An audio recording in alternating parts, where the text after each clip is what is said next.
চাহ জনগোষ্ঠীৰ এটা গুৰুত্বপূৰ্ণ বিষয় লাহে লাহে উপেক্ষিত হৈ আহিছে নেকি চাহ জনগোষ্ঠী এক ডাঙৰ প্ৰশ্ন উত্থাপন হৈছে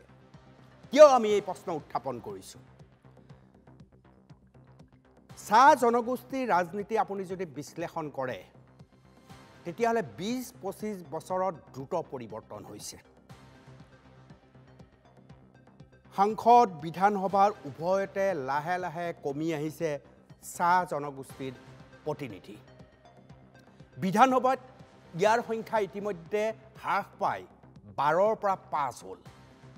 12 গৰাকী বিধায়ক থকা 2016ত 21ত 5 গৰাকী বিধায়কহে আছে সংসদতো 4ৰ পৰা এতিয়া 2 হৈছে এতিয়া দুজন সাংসদহে আছে আৰু অসম চৰকাৰৰ মন্ত্ৰী হিচাপে মাত্ৰ এজন মন্ত্ৰীহে আছে 18% চাহ জনগোষ্ঠী অৰ্থাৎ প্ৰায় 58 লাখ ভোটাৰ আছে এই জনগোষ্ঠীত বৰ্তমান বিধানসভাত 5 গৰাকী বিধায়ক সেইবাবে এই প্ৰশ্ন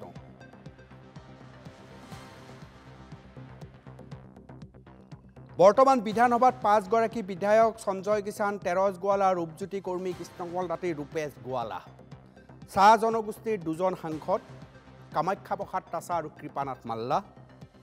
চৰকাৰৰ চাহ জনগোষ্ঠীৰ মন্ত্ৰী মাত্ৰ এজন সঞ্জয় কিষাণ সমস্যা ক'ত কিয় ক্ৰমাৎ কমি আহিছে চাহ জনগোষ্ঠীৰ সাংসদ আৰু মন্ত্ৰী বিধায়ক সাংঘাতিক গুৰুত্বপূৰ্ণ বিষয় এটি কুলি দুটি পাত চাহ জনগোষ্ঠীৰ এই ধৰণৰ প্ৰতিনিধিৰ হ্ৰাস মন্ত্ৰী বিধায়ক সাংসদৰ হ্ৰাসৰ লগত চাহ উদ্যোগৰো এটা সম্পৰ্ক আছে এই সম্পৰ্কে আমি বিস্তৰভাৱে পাতিবলৈ আমি সংযোজন কৰিছোঁ আমাৰ এগৰাকী চাহ জনগোষ্ঠীৰ বৰ্ষীয়া নেতা বহু অভিজ্ঞতাৰে সমৃদ্ধ তেখেতৰ সৈতে এই বিষয়টো আমি পাতিম কিন্তু পূৰ্বে স্ক্ৰীনত আপোনালোকে এই মুহূৰ্তত দেখি আছে চাহ জনগোষ্ঠী এটা চমু বিৱৰণ এই মুহূৰ্তত লাহে লাহে উপেক্ষিত হৈ আহিছে নেকি চাহ জনগোষ্ঠী সাংসদ বিধানসভা উভয়তে কমিছে চাহ জনগোষ্ঠীৰ প্ৰতিনিধি সংসদত নামিল 4ৰ পৰা 2 লৈ অসমৰ মুঠ জনসংখ্যাৰ 18% চাহ জনগোষ্ঠী অৰ্থাৎ প্ৰায় 58 লাখ ভোটাৰ আছে এই জনগোষ্ঠী এই ভোটাৰ কমিবও পাৰে বাঢ়িবও পাৰে বৰ্তমান বিধানসভাত 5 গৰাকী বিধায়ক সঞ্জয় কিষাণ তেৰজ গোৱালা ৰূপজ্যোতি কৰ্মী কৃষ্ণকমল তাঁতী ৰূপেশ গোৱালা চাহ জনগোষ্ঠীৰ দুজন সাংসদ কামাখ্যা তাছা আৰু কৃপানাথ মাল্লা চৰকাৰত চাহ জনগোষ্ঠীৰ মন্ত্ৰী এতিয়া মাত্ৰ এজনেই আছে সঞ্জয় কিষাণ কিয় এই ধৰণৰ পৰিৱেশ আৰু পৰিস্থিতি হৈছে এই সম্পৰ্কীয় কথা বতৰা পাতিবলৈ ইতিমধ্যে মই উল্লেখ কৰিছোঁ এগৰাকী জ্যেষ্ঠ চাহ জনগোষ্ঠীৰ নেতা বহু অভিজ্ঞতাৰে সমৃদ্ধ তেখেত মোৰ লগত উপস্থিত আছে আৰু তেখেত হ'ল পৱন সিং ঘাটুৱাৰদেৱ এই মুহূৰ্তত মোৰ লগত সংযোজন হৈছে পৱন সিং ঘাটুৱাৰদেৱ স্বাগতম জনাইছোঁ খবৰৰ আৰৰ খবৰত ঘাটুৱাৰদেৱ মোৰ মাত শুনি আছে চাগে আপুনি শুনিছোঁ বিষয়টো ইতিমধ্যে আপোনাৰ অৱগত আমি বিষয়টো কৈছোঁ যে বিধানসভাত হ্ৰাস হৈছে সাংসদ কমিছে সাংসদৰ সংখ্যা কমিছে চৰকাৰৰ মাত্ৰ মন্ত্ৰী এজনেই ই এটা চিন্তাৰ কাৰণ নহয়নে ঘাটুৱাৰদেৱ নিশ্চয় এইটো এটা চিন্তাৰ কাৰণ গণতন্ত্ৰটো আচলতে আমাৰ মানুহৰ দ্বাৰা নিৰ্বাচিত মানুহৰ বাবে চৰকাৰ সেইকাৰণে আপুনি যিটো কৈছে আচলতে আমাৰ চাহ জনগোষ্ঠী ব্ৰহ্মপুত্ৰ আৰু বৰাক ভেলীত ধৰিলে আমি প্ৰায় অসমৰ লোকসংখ্যাৰ প্ৰায় 4 ভাগ প্ৰায় 80-90 লাখ হ'ব আমাৰ লোকসংখ্যা আৰু এই লোকসংখ্যা যি ধৰণে ৰাজনীতিত প্ৰতিনিধিত্ব হ'ব লাগে সেইটো নিশ্চয়কৈ হোৱা নাই আপুনি নিজে উল্লেখ কৰিছে যি সময়ত অন্য জনগোষ্ঠীৰ প্ৰতিনিধি লোকসভা আৰু বিধানসভাত সংখ্যা বাঢ়ি গৈছে, সেই একে সময়তে বৃহৎ অধিবাসী চাহ জনগোষ্ঠীৰ প্ৰতিনিধিত্ব বিধানসভা আৰু পাৰ্লামেণ্টত কমি আহিছে। এইটো সঁচাকৈ প্ৰত্যেকজন অসমীয়াৰ কাৰণে এটা উদ্বেগজনক কথা। মোৰ পোনপটীয়া প্ৰশ্ন, কিয় কমিছে? আঁৰৰ কাৰণটো আপুনি কি বুলি ভাবে? চাওক, মই অলপ পিছলৈ ঘূৰি যাব লাগিব। আপুনি জানে যে আজি চাহ উদ্যোগৰ 200 বছৰ হ'ল। বহু বছৰ আগতে আমাৰ পূৰ্বপুৰুষসকলক চাহ বাগিচাত কাম কৰিবলৈ আনিছিলে। যেতিয়া ভাৰতবৰ্ষ স্বাধীন হ'ল, স্বাধীন হোৱাৰ পিছত যেতিয়া আমাৰ সংবিধান গ্ৰহণ কৰা হ'ল, সংবিধান গ্ৰহণ কৰি যেতিয়া আমাৰ শিডিউল কাষ্ট, শিডিউল ট্ৰাইবছ, আমাৰ মানে চিডলিঙৰ ব্যৱস্থা হ'ল, তেতিয়া দুৰ্ভাগ্যবশতঃ অসমৰ কোনো ৰাজনৈতিক দলে এই বৃহৎ চাহ জনগোষ্ঠীৰ লোকসকলক চিডলিং কৰাৰ পক্ষে মাত নামাতিলে। আমাৰতো প্ৰতিনিধি নাছিলে। আৰু সেইকাৰণে আপুনি দেখিব ত্ৰিপুৰা আৰু ৱেষ্ট বেংগলৰ চাহ বাগিচাত কাম কৰা একে চাহ জনগোষ্ঠীৰ লোকসকলক তেওঁলোকক চিডলিঙৰ কৰি সাংবিধানিক সুৰক্ষাৰ ব্যৱস্থা কৰা হ'ল, যিটো অসমত কৰা নহ'ল। তাৰ পিছত আপুনি দেখিব যে 1900 প্ৰায় আপুনি 30 বছৰ, প্ৰায় 30 বছৰলৈকে এই বৃহৎ জনগোষ্ঠীৰ লোকসভাত মানে পাৰ্লামেণ্টত কোনো প্ৰতিনিধিত্ব নাছিলে। হৰেণ ভূমিজ ডাঙৰীয়া 1977 চনত তেওঁ ডিব্ৰুগড় ইউনিভাৰ্চিটিৰ কণ্ট্ৰলাৰ অফ এক্সামিনেশ্যন আছিলে। তেওঁক কংগ্ৰেছ দলে প্ৰাৰ্থিত্ব দিছিলে আৰু তেওঁ জয়লাভ কৰি প্ৰথম আমাৰ বৃহৎ অধিবাসী চাহ জনগোষ্ঠীৰ প্ৰথম সাংসদ। আৰু তাৰো এটা বেকগ্ৰাউণ্ড আছে। তেতিয়া আমি ছাত্ৰ সন্থাত আছিলোঁ। আমি আমাৰ ছাত্ৰ সন্থাই দাবী কৰাৰ কাৰণে, বিভিন্ন সংগঠনে দাবী কৰাৰ কাৰণে, কাৰণ সেই সময়ত একমাত্ৰ কংগ্ৰেছ দলেই আছিলে, সেইকাৰণে কংগ্ৰেছ দলে বাধ্য হৈ হৰেণ ভূমিজক আপোনাৰ লোকসভাৰ কাৰণে মনোনীত কৰিছিলে আৰু তেওঁ জয়লাভ কৰিছিলে। তাৰ পিছত 1983 চনত প্ৰথমবাৰৰ কাৰণে ৰাজ্যসভালৈ আমাৰ পৃথিৱী মাঝি ডাঙৰীয়া নিৰ্বাচিত হৈছিলে। আৰু তাৰ পিছৰ ইতিহাসৰ কথা আপুনি জানে যে বিভিন্ন সময়ত এটা সময় এনেকুৱা আছিলে যে 83ৰ শইকীয়াৰ মন্ত্ৰীসভাত 5জন চাহ জনগোষ্ঠীৰ 5জন মন্ত্ৰী আছিলে। এজন দুজন নহয়, 5জন আছিলে। আৰু মই আপোনাক কওঁ যে 1970 চনৰ এই বৃহৎ চাহ জনগোষ্ঠীৰ এজনো প্ৰতিনিধি নাছিলে। তেতিয়া আমাৰ লোকসকলে আসাম চাহ মজদুৰ সংঘ, ছাত্ৰ সন্থা এওঁলোকে ডিমাণ্ড কৰাৰ কাৰণে প্ৰথম ছত্ৰগোপাল কৰ্মকাৰ 1970 চনত মহেন্দ্ৰ মোহন চৌধুৰীৰ মন্ত্ৰীসভাত ৰাজ্যিক মন্ত্ৰী হৈছিলে। আৰু 72 চনত শৰৎ সংঘৰ মন্ত্ৰীসভাত স্বৰ্গীয় গজেন তাঁতী আমাৰ জনগোষ্ঠীৰ পৰা প্ৰথম কেবিনেট মন্ত্ৰী হৈছিলে। তাৰ পিছত 5জন হ'ল, 2জন হ'ল, 3জন হ'ল, তেনেকুৱা বিভিন্ন আমাৰ প্ৰতিনিধিত্ব আমাৰ। আৰু এই সকলোবোৰ আমি দাবী কৰাৰ পিছতহে পাইছোঁ। কোনো ৰাজনৈতিক দলে এইটো মৰম কৰি তেওঁলোকক দিয়া নাই। কিন্তু এইটো যিটো ভটিয়নি যাত্ৰা, যিটো কথা আপুনি কৈছে, যি সময়ত বিভিন্ন জনগোষ্ঠীৰ প্ৰতিনিধি বাঢ়িছে বিধানসভাত তেওঁলোকৰ, সেই সময়তে বৃহৎ চাহ জনগোষ্ঠীৰ প্ৰতিনিধিত্ব কিয় কমিছে আৰু এই কমাটো আমাৰ এই গণতান্ত্ৰিক ব্যৱস্থাত ভাল নে বেয়া, এই কথাটো সকলো ৰাজনৈতিক দলে চিন্তা কৰিব লাগিব। আৰু এই কথাটো এতিয়া এই বৃহৎ অধিবাসী চাহ জনগোষ্ঠীৰ মাজত এটা প্ৰতিক্ৰিয়া আৰম্ভ হৈছে যে আমাৰ অন্যান্য জনগোষ্ঠীবোৰে যি ধৰণে তেওঁলোকৰ প্ৰতিনিধিত্ব বিধানসভা আৰু পাৰ্লামেণ্টলৈ পঠিয়াব বিচাৰিছে আৰু পঠিয়াইছে, ঠিক তেনেধৰণে চিন্তা চৰ্চা কৰি আমিও সেই ধৰণে, এইটো কোন ৰাজনৈতিক দলৰ কথা নাই, আমাৰ গণতন্ত্ৰত আমাৰ লোকসংখ্যা হিচাপে আমাৰ প্ৰতিনিধিত্ব হ'ব লাগে, হোৱা নাই। আৰু এই কথাটো কোনো ৰাজনৈতিক দলে আন্তৰিকতাৰে এই কথাটো চিন্তা কৰা নাই। এইটোৱে সবতকৈ দুৰ্ভাগ্যৰ কথা। আৰু ইয়াৰ নিশ্চয় এটা ৰিয়েকশ্যন হ'ব, আৰু ৰিয়েকশ্যনটো নিশ্চয় আমাৰ সামাজিকভাৱে হওক অন্যভাৱে হওক এইটো আমি ভাল বৰ সুখকৰ হ'ব বুলি মই নাভাবোঁ কিন্তু যদি এই কথাটো তেওঁলোকে চিন্তা কৰে তেওঁলোকৰ এটা ধাৰণা হৈ গৈছে যে চাহ জনগোষ্ঠীৰ লোকসকলে আমি যি শাসকত থকা দলে যাকে প্ৰতিনিধিত্ব দিও নালাগে কিয় সেইবোৰ সমষ্টিৰ চাহ জনগোষ্ঠীৰ ৰাইজে তেওঁলোকক ভোট দি জিকাই পঠিয়াব এই চিন্তাটো লাহে লাহে পৰিৱৰ্তন হ'বলৈ আৰম্ভ হৈছে আৰু আগন্তুক দিনত নিশ্চয় ইয়াৰ প্ৰতিফলন নিৰ্বাচনবোৰত ঘটিব খাটুৱাৰ ডাঙৰীয়া এই সমগ্ৰ প্ৰসংগত যেতিয়া মানুহৰ মাজত চৰ্চা হয় তেতিয়া বহুতে চাহ জনগোষ্ঠীৰ যিসকল জ্যেষ্ঠ নেতা আছে বিভিন্ন ধৰণৰ নেতা আছে তেওঁলোকক দোষী সাব্যস্ত কৰে মই খুব মুকলিভাৱে এই প্ৰসংগটো আপোনাৰ লগত চৰ্চা কৰিব বিচাৰিছোঁ বেছিভাগৰে চৰ্চা আৰু আলোচনা এনেকুৱা যে চাহ জনগোষ্ঠীৰ তৃণমূল পৰ্যায়ৰ যিসকল লোক আছে তেওঁলোক আৰু আপোনালোকৰ মাজত আকাশ পাতাল প্ৰভেদ আপোনালোকে যি ধৰণৰ এটা জীৱন যাপন কৰে সেই জীৱনে ঢুকি নাপায় এইসকলক আৰু আপোনালোকে যিহেতু ৰাজনীতিৰ লগত প্ৰত্যক্ষভাৱে অংশীদাৰ হৈছে আপোনালোকে ৰাজনৈতিকভাৱে অংশগ্ৰহণ কৰিছে ক্ষমতা হাতত লৈছে কিন্তু তাৰ কোনো ধৰণৰ ৰূপ প্ৰতিফলন দুৰ্ভগীয়া চাহ শ্ৰমিকসকলৰ সন্মুখলৈ অহা নাই অৰ্থাৎ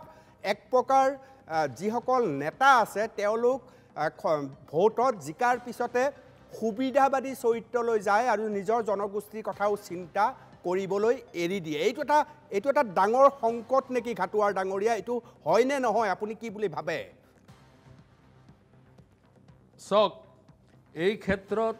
যিসকল আমি প্ৰতিনিধি আছিলোঁ কম বেছি পৰিমাণে আমাৰো দুখ আছে দুখ নথকা নহয় কাৰণ আমি এই ৰাজনৈতিকভাৱে এই মানুহখিনিক যিমান ৰাজনৈতিকভাৱে তেওঁলোকক যি ধৰণে আমি সজাগ কৰি তুলিব লাগিছিলে সেই ক্ষেত্ৰত আমি নিশ্চয় সফল যিমান দূৰ সফল হ'ব লাগে হোৱা নাই কিন্তু এটা কথা আমি চিন্তা কৰিব লাগিব সামগ্ৰিকভাৱে যে এই চাহ জনগোষ্ঠীৰ লোকসকলৰ কথা নিশ্চয় এওঁলোক বৃহৎ অসমীয়া জাতিৰ এটা বৃহৎ অংশ আৰু এই জাতিৰ লোক এই জনগোষ্ঠীৰ লোকসকলে আজি অসমত অসমীয়া ভাষা জীয়াই ৰাখিছে বুলি গৌৰৱে ক'ব পাৰি কাৰণ এই জনগোষ্ঠীৰ শতকৰা ৯৯ জন ছাত্ৰ ছাত্ৰীয়ে অসমীয়া মাধ্যমৰ স্কুলত পঢ়ে কিন্তু দুৰ্ভাগ্যৰ কথা ৰাজনৈতিক মই এইটো অকল বিজেপি বা কংগ্ৰেছ চৰকাৰে নহয় সকলো ৰাজনৈতিক দল যিসকলে শাসনত আহিছে আমাৰ চাহ বাগিচা অঞ্চলৰ প্ৰাইমেৰী স্কুলবোৰ চৰকাৰীকৰণ কৰিবৰ কাৰণে আমি আন্দোলন কৰিবলগীয়া হৈছে আজি এই অমৃত কালতো আমাৰ চাহ বাগিচাৰ বহুত প্ৰাইমেৰী স্কুল এতিয়াও চৰকাৰীকৰণ হোৱা নাই বিভিন্ন অজুহাত দেখুৱায় টাউনত হৈছে মেট্ৰপলিটিয়ান টাউনত হৈছে বিভিন্ন জায়গাত হৈছে সকলো জায়গাতে চৰকাৰীকৰণ হৈছে কিন্তু চাহ বাগিচাৰ স্কুলবোৰ যে চৰকাৰীকৰণ কৰাৰ ব্যৱস্থা প্ৰাইমেৰী স্কুল এতিয়া মডেল স্কুল খুলিছে হয় কিন্তু প্ৰাইমেৰী স্কুল যেতিয়ালৈকে ভাল নহ'ব আৰু এইখিনি মই কৈছোঁ যে বিদ্যত যিসকল আমাৰ অসমীয়া সমাজৰ বিদ্যত লোকসকল আছে যিসকলে অসমীয়া ভাষাৰ কাৰণে সদায় মাত মাতি আহিছে সেইসকলেও চিন্তা কৰিব লাগে যিসকলে হাড়ে হিমজুৱে অসমীয়া ভাষাক নিজৰ ভাষা হিচাপে লৈছে যিসকল ল'ৰা ছোৱালীৰ শতকৰা 100 জনেই অসমীয়া মাধ্যমত পঢ়ে তেওঁলোকে অসমীয়া ভাষাৰ পঢ়াৰ ক্ষেত্ৰত কিখিনি অসুবিধা পাইছে এইখিনি বৃহৎ অসমীয়া জাতিয়ে যদি এতিয়াই চিন্তা নকৰে তেতিয়াহ'লে ভৱিষ্যতৰ এই অসমীয়া জাতিয়ে ইয়াৰ ফল ভুগিব লাগিব খাটুৱাৰ ডাঙৰীয়া মোৰ এনেকুৱা লাগে কাৰণে ক'বলৈ খাটুৱাৰ ডাঙৰীয়া মোৰ এনেকুৱা লাগে আপোনালোকৰ যিসকল নেতা হৈছে মন্ত্ৰী হৈছে বিধায়ক হৈছে বা সাংসদ হৈছে তেওঁলোকে চাহ জনগোষ্ঠীৰ স্বাস্থ্যজনিত সমস্যা খোৱা পানীৰ সমস্যা আপুনি কোৱা বিদ্যালয়ৰ সমস্যা তেওঁলোকৰ দৈনিক জীৱন চলোৱাৰ যিটো পৰিক্ৰমাৰ যিটো সমস্যা এই সমস্যা সম্পৰ্কে বিধায়ক বা নেতা বা মন্ত্ৰীসকলে এই বিষয়ে বৰ এটা চৰ্চা নকৰে কেৱল তেওঁলোকৰ বকেয়া ধন বাঢ়িব লাগে মাহে দৰমহা অমুকৰ পৰা অমুক হ'ব লাগে নেতাসকলে জানে যে চাহ শ্ৰমিকসকলক এই কথাখিনি ক'লে সন্তুষ্ট হ'ব বাকী কথা আৰু ক'বলৈ নাই এক প্ৰকাৰ আপোনালোকে নিজেও শোষণ কৰিছে আপোনালোকৰ মানুহক শোষণ কৰাৰ কথা নাই মই কথাটো কৈছোঁ যে সামগ্ৰিকভাৱে এতিয়া আপুনি যদি চাই এতিয়া যদি এই গোটেই মানুহবোৰৰ দৃষ্টিভংগীটো এই ৰাজ্যখনৰ চৰকাৰবোৰ যি দলৰে চৰকাৰ নহওক তেওঁলোকৰ দৃষ্টিভংগী আজি কিয় এই বৃহৎ জনগোষ্ঠীৰ মানুহৰ শিক্ষিতৰ হাৰ শতকৰা 40ৰ ওপৰলৈ যোৱা নাই কিয় যেতিয়া যি সময়ত অসমৰ শতকৰা শিক্ষিতৰ হাৰ 78-80% হৈছে সেই সময়ত তাৰ আধা মানুহ অশিক্ষিত মানে অসমখনৰ আধা অসমীয়া মানুহ অশিক্ষিত হৈ আছে সেই চিন্তাধাৰাত যদি চিন্তা নকৰে অকল বোলে শিডিউল কাষ্টৰ মানুহখিনিৰ কথা অকল শিডিউল কাষ্টৰ মানুহে চিন্তা কৰিব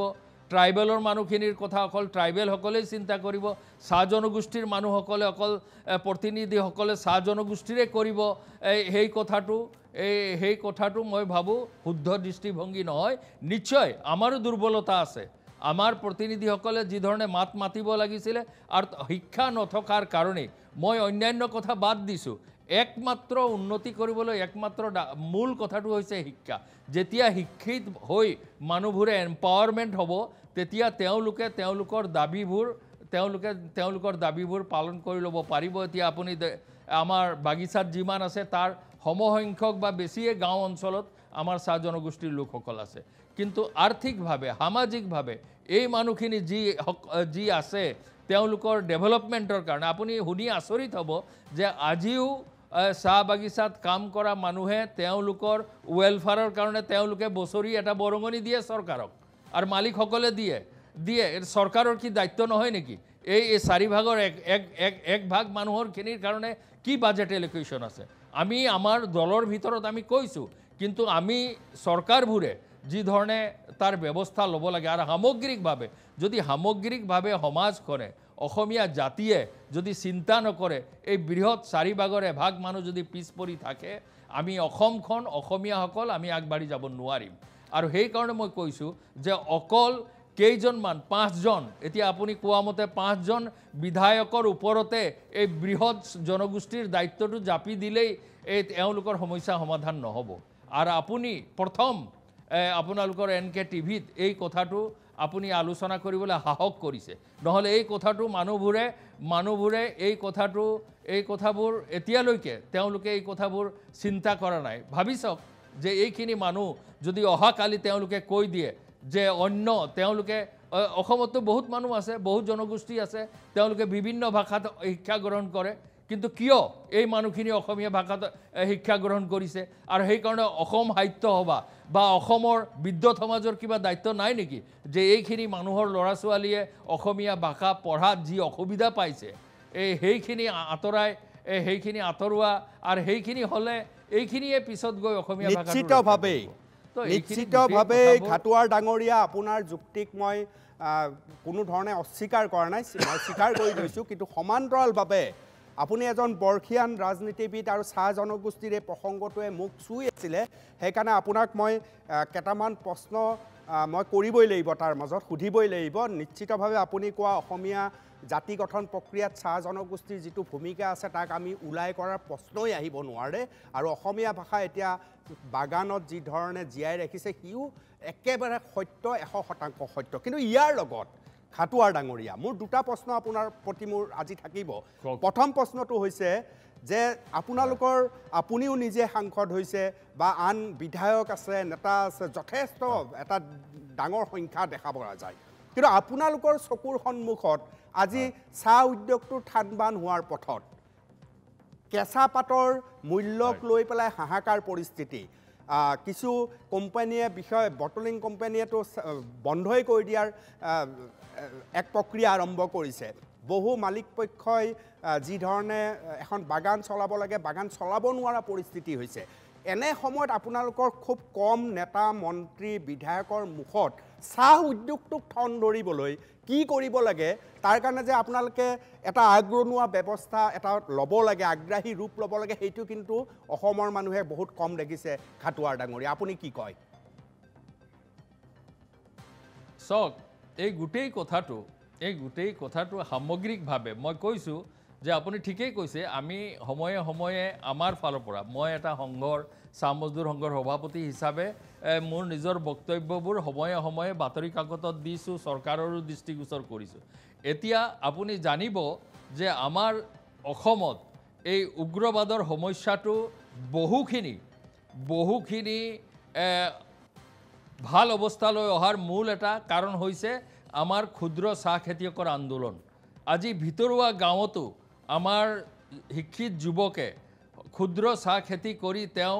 এটা আত্মসন্মান সহকাৰে জীয়াই থকাৰ এটা ব্যৱস্থা হৈছে সেই ব্যৱস্থাটোক যিটো হেণ্ড হোল্ডিং বুলি কয় চৰকাৰে যি ধৰণে কৰিব লাগে সেই ব্যৱস্থাটো চৰকাৰে কৰা নাই এতিয়া আপুনি চাওক আপুনি আজি ভগৱানে নকৰক যদি চাহ উদ্যোগটো কিবা কাৰণত যদি বন্ধ হৈ যায় এতিয়ালৈকে হোৱা নাই হোৱাৰ পথত বা তেনেকুৱা যদি চৰকাৰে ব্যৱস্থা নলয় তেতিয়াহ'লে অসমত অন্যান্য মানুহো বসবাস কৰি থাকিবলৈ যেতিয়া এই মানে এই 80-90 লাখ মানুহ যেতিয়া অন্ন বস্ত্ৰৰ কাৰণে হাহাকাৰ কৰিব আন্দোলন কৰিব অসমত কি এটা পৰিস্থিতি হ'ব ইমান ডাঙৰ এটা এমপ্লয়মেণ্ট হৈছে এটা স্বাধীনতাৰ পৰা আমি আসাম চাহ মজদুৰ সংঘই দাবী কৰি আহিছোঁ আমাৰ কংগ্ৰেছ চৰকাৰৰ দিনতো হোৱা নাই